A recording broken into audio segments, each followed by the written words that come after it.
You're listening to For Film's Sake with Irving, Twitterless Joel, and Jose. Oh, right, and me, Chris. Enjoy the show.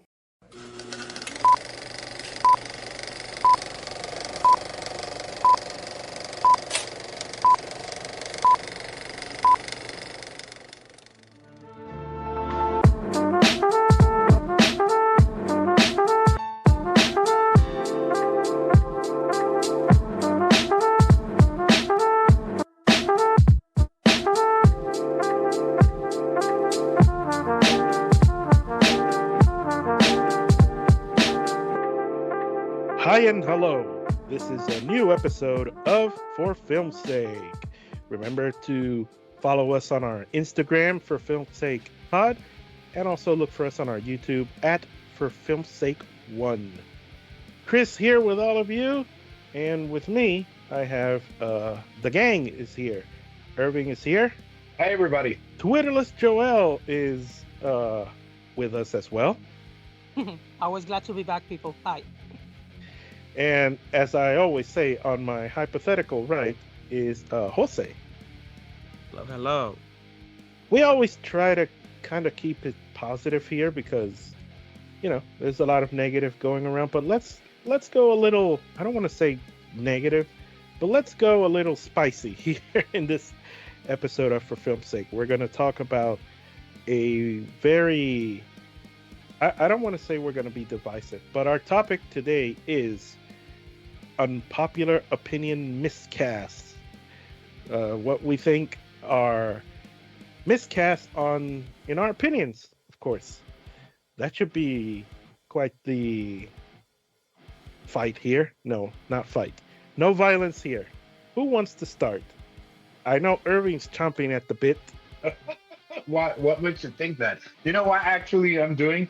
While we're talking about this, I'm eating my bag of popcorn because I feel like this is like one of those moments in which I'm going to enjoy some of this, taste. Yeah. And I always will bring the spice to some of the Yes. ones that you guys choose to, Yes. say they're mid-cast. So I'm ready for it. So you tell me and I can start.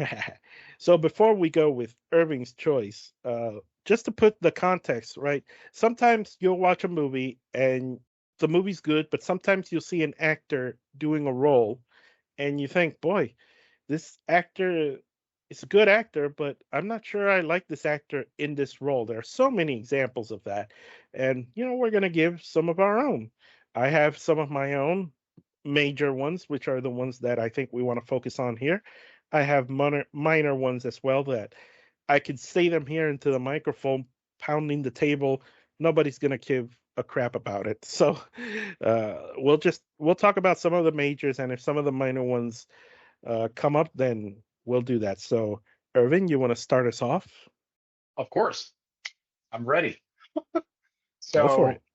when I was thinking about doing this, it was not super easy. There are a few obvious choices, as you might know me. You know that one of those actors who, I can objectively say that he's a good actor. Actually, he has some, in the past, I would say like 5 to 6 years, great roles. But there is a movie that came in 2016, actually. I said it already. It's a Best Picture winner. It's called Uh-huh. Moonlight, right? Yes. Mind that Moonlight has a very, strong supporting cast, as you all remember. And there was this actor that when he popped up on the screen, especially in that third act, there was something off. And for me, as I've been able to revisit this film, I figured out what it is. And the actor that I'm talking about is Andre Holland, who Right. is playing the Jarell Jerome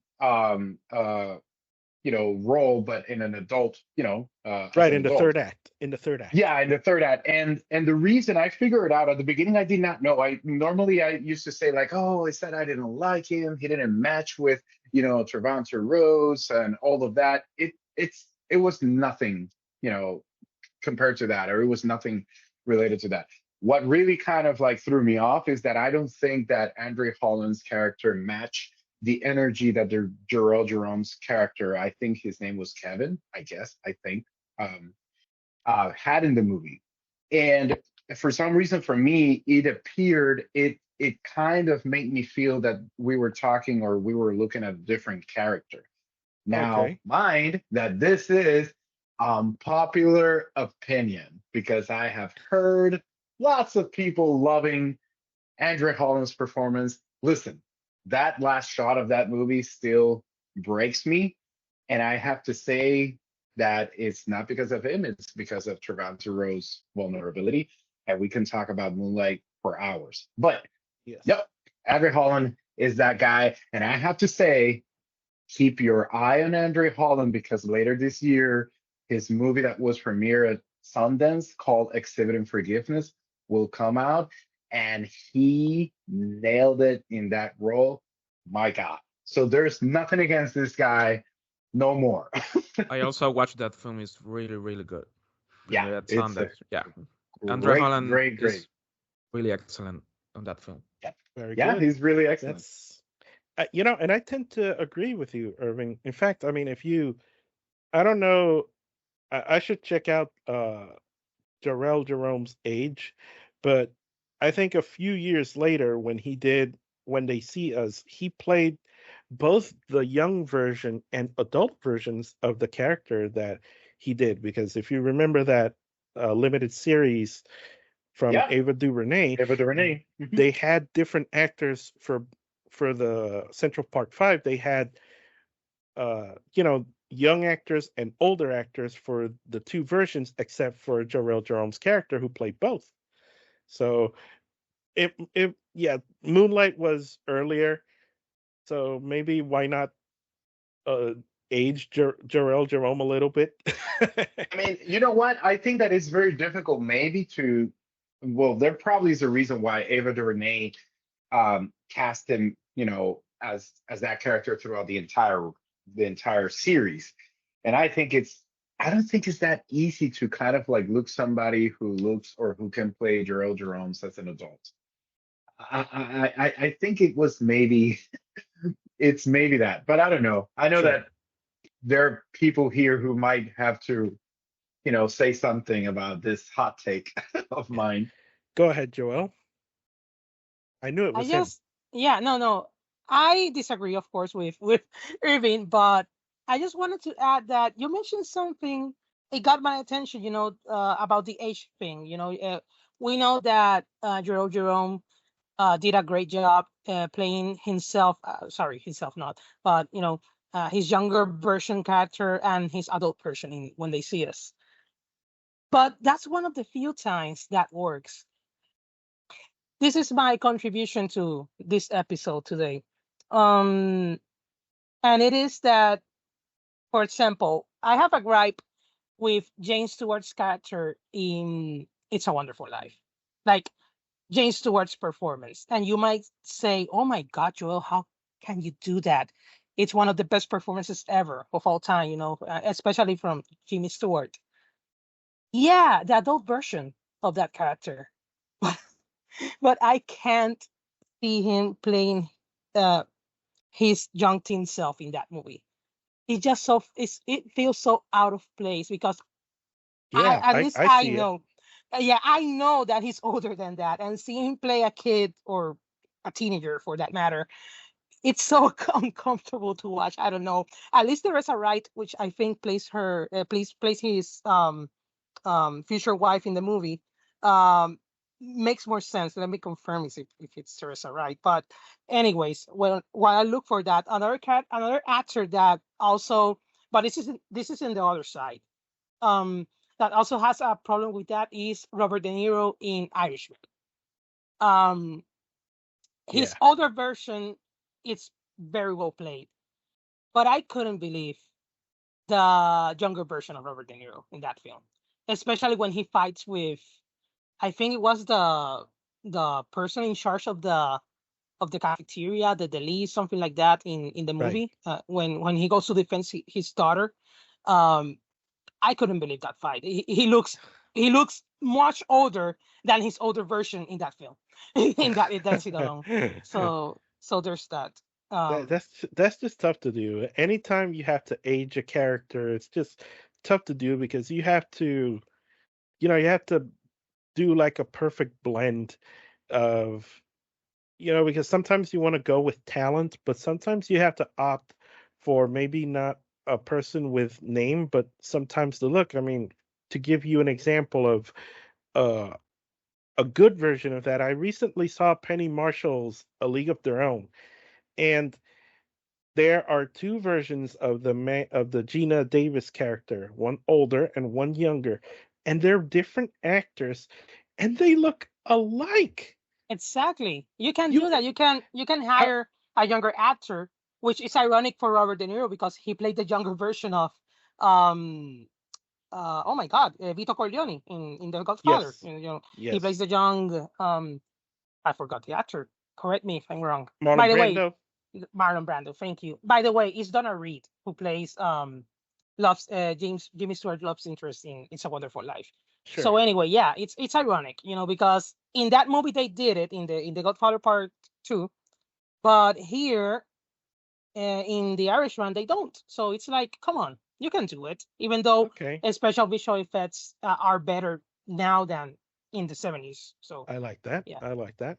Jose, do you have a pick for an unpopular opinion miscast? An unpopular opinion. Maybe I have some picks that are miscast, but I think maybe lot of people can agree with me about it. Like, for example, recently, a couple of years ago, I think the Tom Holland and Mark Wahlberg's casting for Uncharted. I Okay. really hated that film, and the casting was even worse. I mean, Okay. what the hell? What's happening there? Uh, That's a uh, great, great, great choice. yeah. Great. Well, um, this can be a little bit of controversial, but I didn't like the Austin Butler's performances and the Tom Hanks from Elvis and the Colonel. I wasn't a big Yeah. fan, especially of from Tom Hanks. He was looking like a clown, in my opinion. I was like not Heavy. vibing with it. Yeah, that it's the heavy prosthetics. Yeah, that's Yeah, that's a phenomenon we've been seeing in movies that doesn't. I don't know. I agree. It doesn't look great. yeah, and I'm also thinking about the Rami Malek's performance of Freddie Mercury one. Also, I was vibing with it when the film came out, Bohemian Rhapsody, back in 2018. But now, I don't think this film is aging well So you from think that he? performance. So you think? So you think that Rami Malek was miscast? Yeah, And he wasn't the original actor they were working with when the whole project started, because for the longest time Sacha Baron Cohen was Mhm. connected to that, and he Sacha Baron he Cohen could have made a more natural Freddie Mercury in terms of the physicality. yeah, I agree with you. He was the perfect choice. But yeah, So I this I could see why you mhm. disagree with that, and yeah, that's the Oscar winner. Yeah, yeah. What are you gonna do? You know Okay, what, Chris? I yeah. want to hear yours. I think that Jose Omar's picks were really good. Actually, I'm 100% with him on every single one that he chose. So I cannot debate, but I want to hear yours. Okay, so mine involved two movies from the 80s. One that is really beloved and one that is well liked here. It depends on who you ask, and I'm going to give my reasons. Uh, so I'm going to talk about The Terminator. And there, I broke that blind spot. I took care of that blind spot last year. I think it was last year. I hadn't seen The Terminator, and I saw it for the first time last year, or within the last 2 years, I've seen it for the first time. The guy who plays Kyle Reese, I think his name is Michael Bean. That guy didn't motivate me at all. Now, this is probably an unpopular opinion, Yeah, but that's the Kyle Reese from the original Terminator. Yeah. yes, the first film, yes. And I I don't know, he didn't. I was actually rooting for the Schwarzenegger character. I was so unmotivated by the character of Kyle Reese, the super cop, whatever. I don't know his.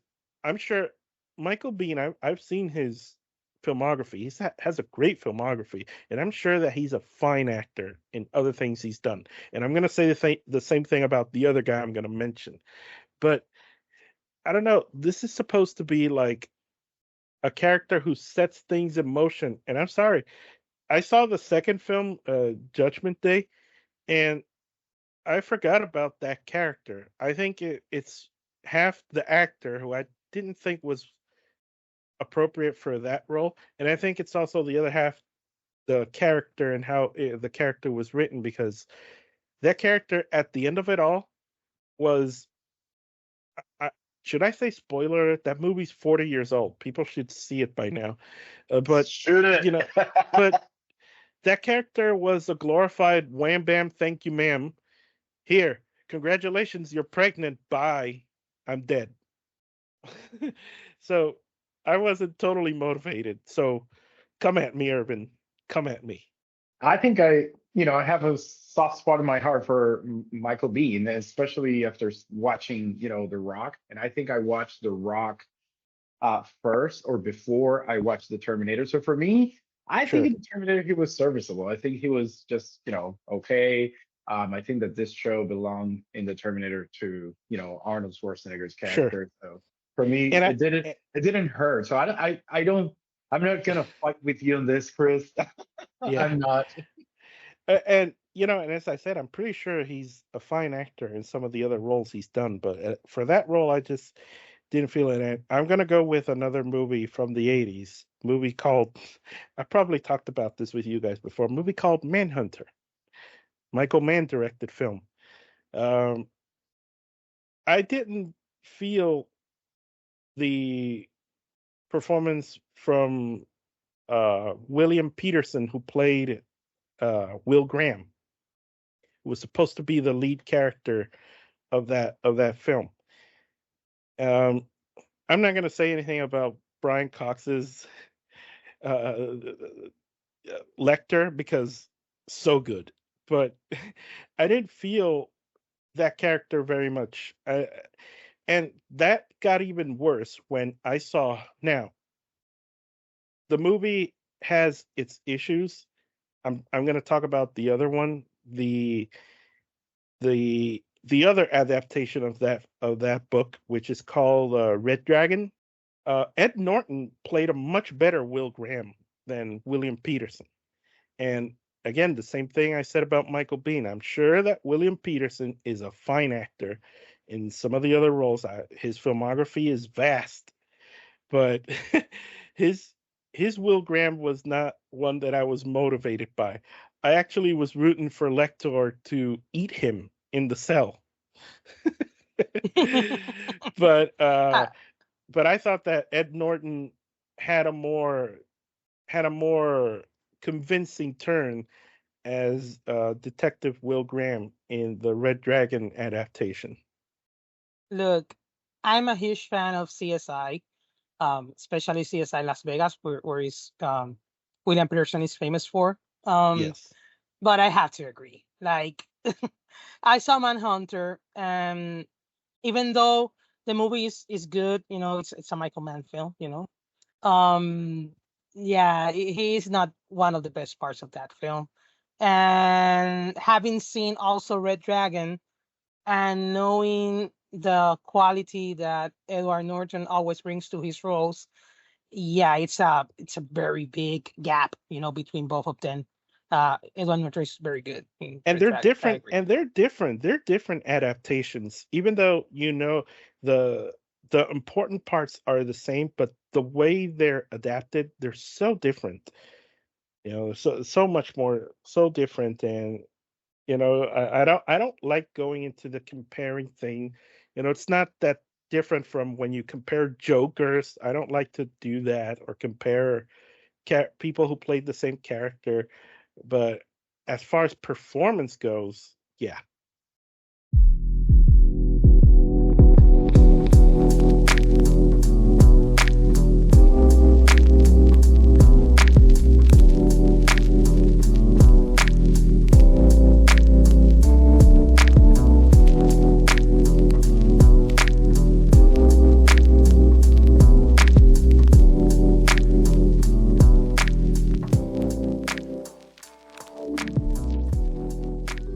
So Irving is not going to come at me.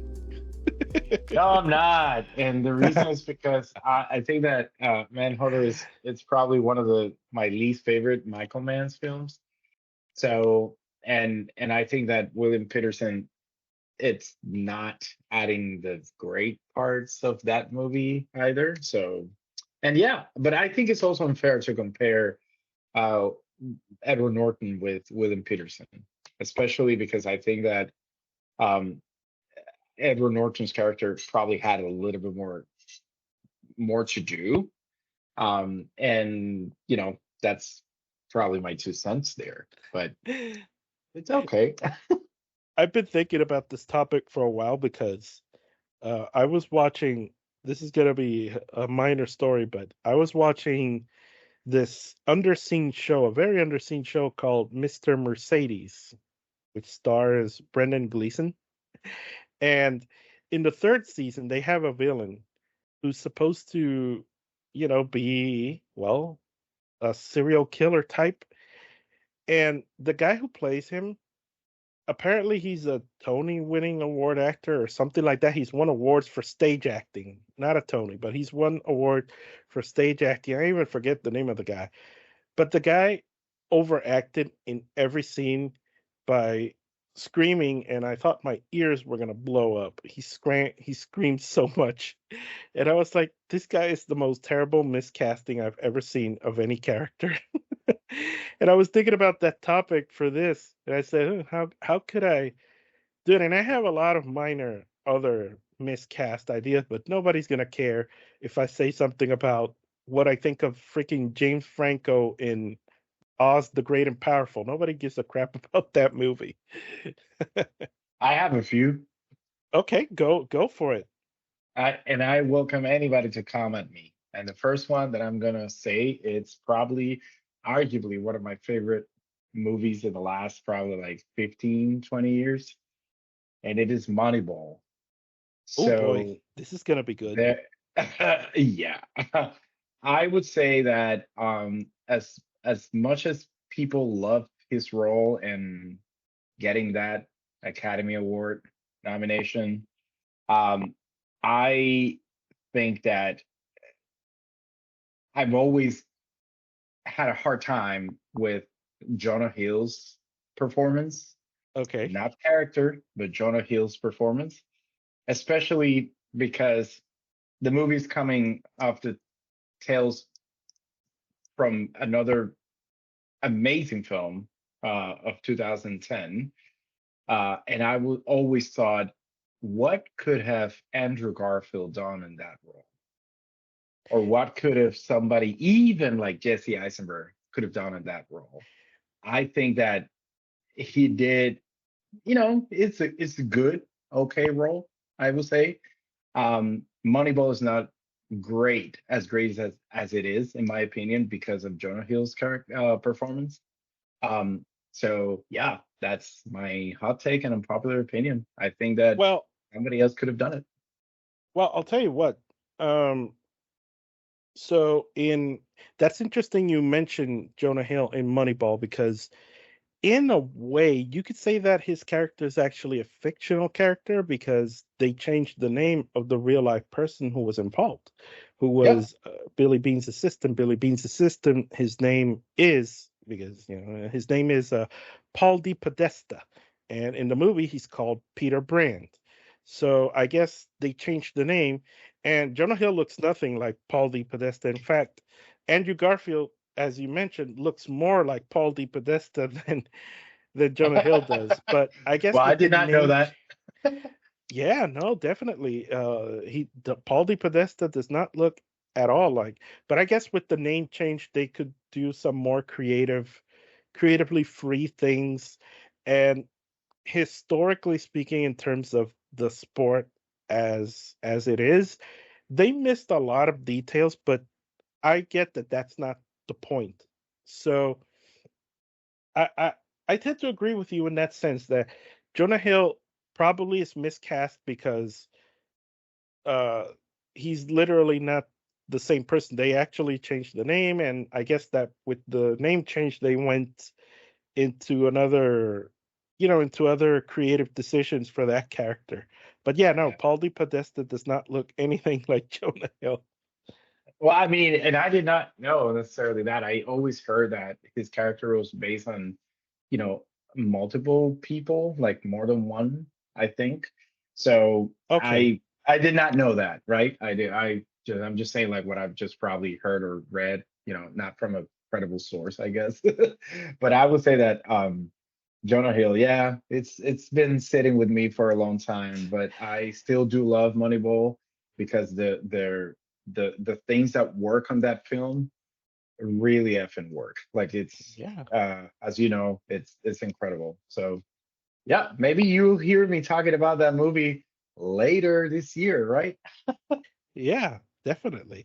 Now, before the other guys say something, I want Irving to talk to me about Sator. Well, I don't think that nobody will have a hard time listening to what I'm about to say.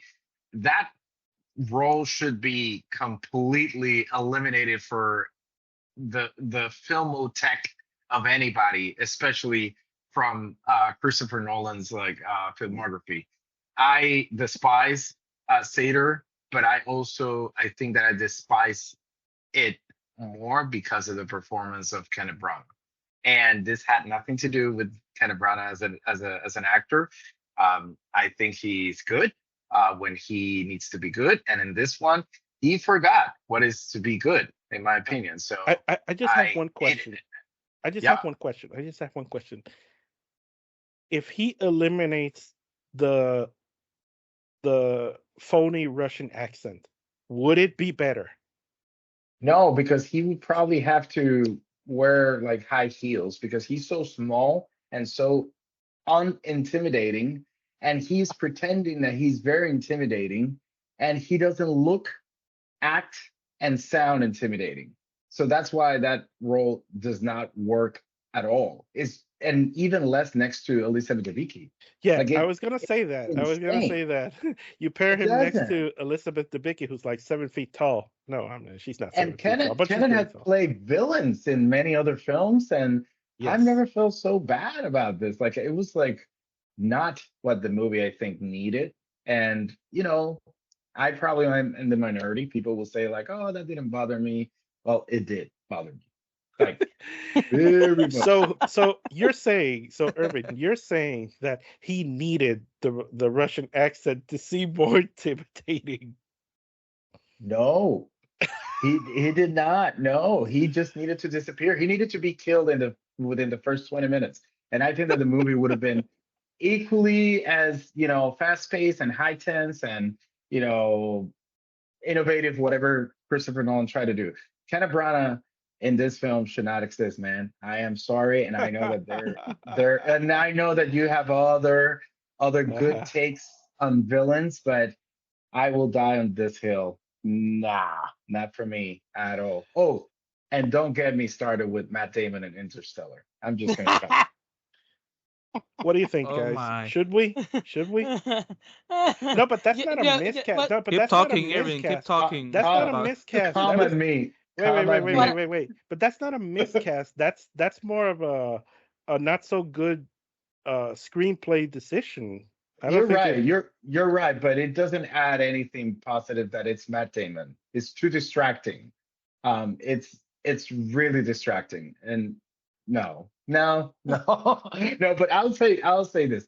Yes, you're right. It's more the script than necessarily like the performance or miscasting Because it could have part of been it. anybody. It could have been any other actor, and Yeah, it still would have been unnecessary. It still would have been unnecessary. but it's Matt Damon. So any of the other guys, I know that off air the other guys said they were kind of reluctant because they didn't have much of an opinion on it. So, any final thoughts from some of the? I'm just gonna add to Irving's rant that it didn't bother me.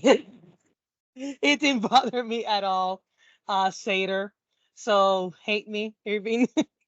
But I I mean, understand. but not I know. bothering you. Not bothering Yeah. you is not the same as saying you liked it. Now, if you said, "Oh no, I love Sator," what are you talking about? Oh no, Then no, we. that's crazy. That's crazy. You're not gonna get me on that train. No, that's not it. Because you know he's But bad. You might have had fun with him. I don't know how, but no, no. I can understand. I can understand, What, but what, you're never gonna say probably like he did a great role, like he made the movie better. Mm. no, he No. didn't. He didn't. I just got. It's like it's mediocre at best. Um, it's just that I think the intimidating part maybe it's not trying to put my hands in fire for Seder, God, for God's sake. But Look at the name. yeah, I know, but I think the intimidating part was the part that he was powerful in other ways than physically. Like he might not be able to win in a fight against 7 feet tall Elizabeth Debicki, but he might win But he against her in the did. in the money part. Oh, But the movie did. The movie tried to portray him as somebody physically intimidating. He with beat her with up. with a gun, Uh, everybody is powerful. I'm just gonna say mm, that. Okay. well, And it's bad. It should be that way. no, How's absolutely, I agree. But hey, like he's trying to listen. I would never believe that he would last a 10-second round with John David Washington more or less than Aaron Taylor Johnson and Batman. He would okay? not. So I'm not gonna. I honestly feel like it was miscast. And if you So would have brought somebody like Ralph Fiennes, and I'm giving you Oof, now an option, there oof, that it was okay, probably could have been good. better. yeah, It okay, Oof, probably could I have can been see that. better. that's I can good. see Yeah, that. That's good. but That's but good. Christopher Nolan did not see that. I can see that. Okay, yeah, that's true. So, before we finish, so Irving, you could safely say that in the very small moment that Kenneth Branagh was in Oppenheimer, he was much better. Oh, 1,000 times better. 1,000 times better. I really like that. And he has a very important, very quotable line. the So the yes, iconic line from the Yes. movie. Yes. yes. Mm-hmm. Hmm. And you hear the music, Robert. Then you hear the music, Robert. Very good. All right. So I guess we're gonna be done with this, but before we head out the door, let's do some final shots. Hit it. Hulk! Forget it! How dare you! Final shot time. Irving has given us a lot of shots today, so let's let Joel go first. Joel, what is your final shot? Okay. Teaser trailers should last as long as Leonardo DiCaprio did with Margot Robbie in The Wolf of Wall Street. 30 seconds or less. Wow. Yeah. Wow. That's a great one. Jose, what is your final shot? 30 seconds or less. As a David Fincher fan, I think that the movie Fight Club is okay. Oops, I broke the rules. I'm screwed. Ooh. Oh my. You're gonna anger a couple of people, Jose. I think so. I will be Don't be hiding. nervous. It's okay. If you only get to fight 3 people because those are the number of people who listen to us. Irving, among all the shots you've given us today, what is your final shot? Okay, I'm gonna say this. Please don't hate me.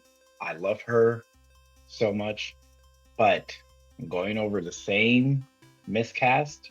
This is gonna be my final punch. Yes. Anne Hathaway's Catwoman. She should have been replaced by Keira Knightley. Done. I'm not going to Hmm. disagree. I'm not Interesting. going. I disagree with That's the first part. interesting. I disagree with the first part, but I'm not going to disagree with the second part. So, yeah, you're lucky you didn't mention that in the show because I would have fought you on that one. I my, know. That's my- why I chose it to the last. my final shot is not that controversial, but I mean, give me more Zendaya. She's the biggest thing in movies right now, right? Give me more Zendaya.